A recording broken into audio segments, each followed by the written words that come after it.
Welcome to Subramani. I'm going to talk to you about some thumb rules.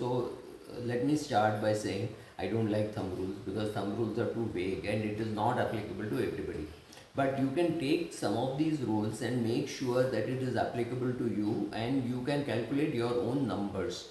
So, what am I trying to say? So, first thing is your housing cost should not be more than 25% of your take home salary. When I say housing cost, it could be rent, it could be EMI, I don't care.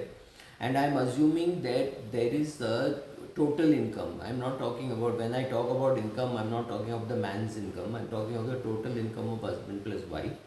Then it should not be more than 25%. Now, here is the caveat: if the girl is likely to have a kid and that income is likely to stop, or for whatever reasons, if she wants to quit and start off on her own, then please be dependent. And you think at some stage you will be dependent on only one income, then please do all your calculation based on that. So your EMI stroke rent should not be more than 25% of your take home salary. That's it, right? Take home income, whatever. I mean, if you're a business, if you're a doctor or whatever, the take home that you have every month, it should not be more than 25%. So your housing cost should be less than 25% of your net income.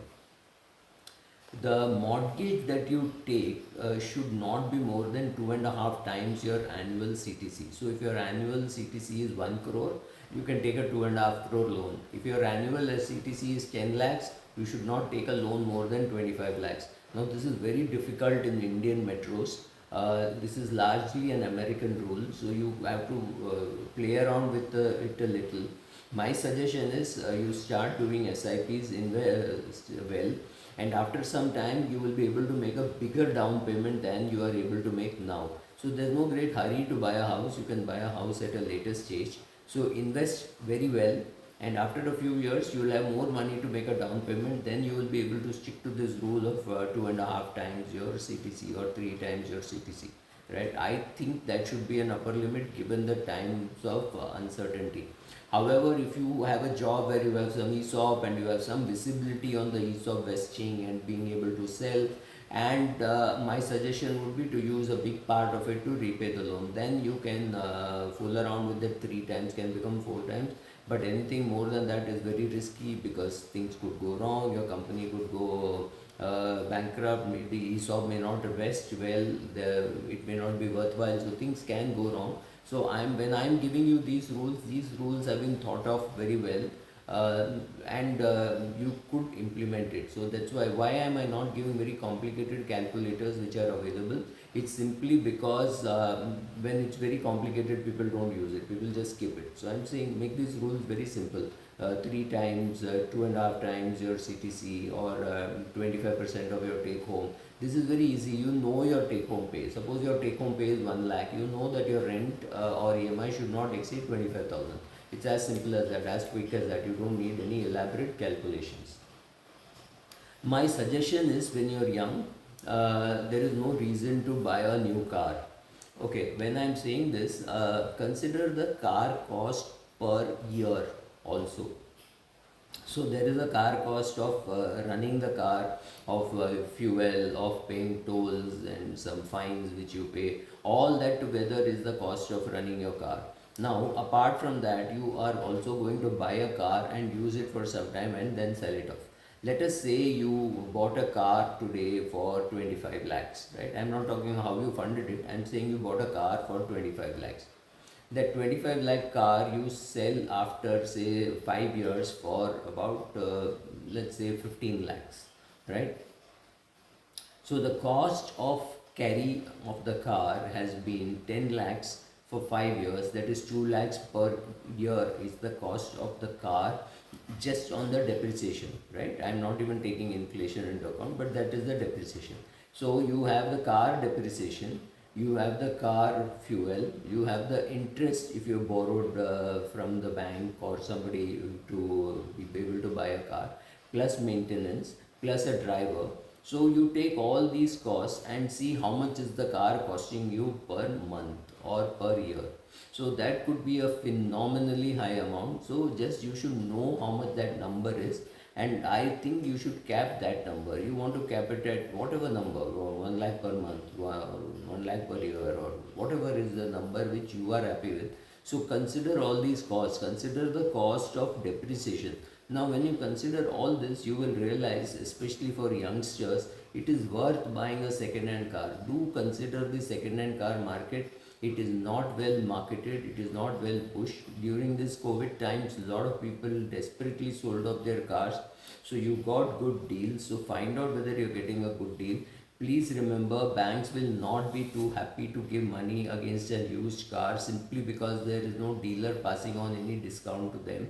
So the used car rate of interest will always be higher. Doesn't matter. Use your own money, pay cash, buy a car, and use a used car. Perfectly all right. It makes sense. Of course, if you're a millionaire, you've got a lot of money, then it's a different thing. But otherwise, don't buy a used car. Next rule, save at least 20% of your take home salary. Now, this is a very, very vague number that I'm saying, because if you are a young boy or a girl staying with your parents, not spending on anything, then it could be 80-90%. But if you are supporting a family and you're sending money to your parents and like blah blah blah, then this 20% might be very difficult. But for yourself, you come out with a number. Maybe it is 18, maybe it is 22, maybe it is 25. Higher the better, of course. So find out where you are, and all this can happen only when you write down your expenses. It cannot happen out of the blue. So that is a good one.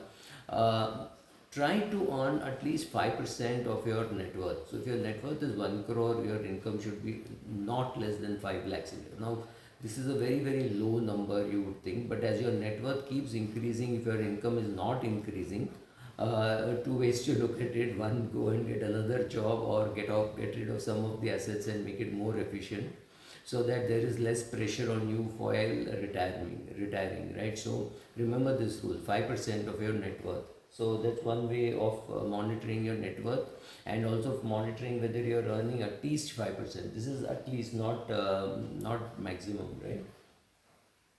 Another very important thing is the think before you act, before whatever it is, whether it is painting your house, whether it is replacing your car, whether it is taking a vacation. Apply your mind. Don't do it and then say, "Oh, I didn't think of this." Right? Remember that your retirement is, if your retirement is nearby, your children's education is going to cost you money. Children's marriage is going to cost you money. I'm not even getting into voluntary or involuntary. So some of the involuntary expenses, you will say, "Oh, what can I do? My wife wanted this. What can I do? My daughter wanted this." All right, it doesn't really matter. If you are going to spend, be prepared for it. If you're not going to spend, then it's a different matter altogether. When you have debt, right, pay off the highest and the most expensive debt first. This is so simple, but it is not so intuitive. People think the biggest debt should be paid off first. So they say, "Oh, I have kept all my small loans, but my mortgage I'm paying off very quickly." And I tell them exactly the reverse. Get rid of every other debt other than mortgage, because the others are likely to be far more expensive than the mortgage, right? So if you have a mortgage and if you have other loans, repay the other loans first. Simple thumb rule: repay the most expensive debt first, right? So after that you can prioritize, but getting rid of debt is important, and getting rid of the most expensive debt is the most important, right? So pay off your highest debt first. Budget for whatever you need, right? So a company, a big company like say Hindustan Lever does not buy something if it is not in the budget. Why can't we do that for ourselves? Especially if you are living tight on a budget to budget. See, if you're punching way below your weight, let us say you calculated everything and you need 2 crores for retirement. You are 64, 65 years of age, and you have already retired, and you need 2.5 crores for retirement. Somebody has done a calculation and showed it to you, and you have 17 crores or you have 18 crores, then where is the question? You can afford to be inefficient in your investment. You may feel bad about it, but you can afford to be inefficient. But if you are tight, if you need 2.5 crores and you have 2 crores 70 lakhs, then you need to be tight. Then think about every act of expense that you do, right? Whatever is the expense, or whatever, try to translate into an hourly rate. For example, if you are earning 30 lakhs a year and you work 300 days in a year, which means you are earning about 10,000 rupees a day. So if somebody wants to come to your house and paint the house or things like that, always translate into how much is it costing you and vis-a-vis how much you are capable of earning. That includes leisure also, right? 65 days of leisure also. But I'm saying on your working day, you're capable of earning 10,000 rupees according to your CTC, right? Now, it could be more, it could be less, but think of everything like per hour, how much is it costing you? Per year, how much is it costing you, right? So, think of all that, like your car, what is the total car cost, including cost of carry? All that together, how much is it costing you per day? Right, that's the way one has to look at it. So therefore, never go shopping without a shopping list. Think of everything as a, make your will, make your documentation, right? So these are some of the, I would have said, if I were a Christian, I would have said the commandments of finance. Hindus don't have commandments, so whatever you call it, these are the rules by which to live, and I made the rules as simple as possible. Let us debate about it on the comments, where you may agree, may not agree, or you may say real estate prices in India are too high, whatever it is. These are the rules which I like. See whether it works for you. Thank you.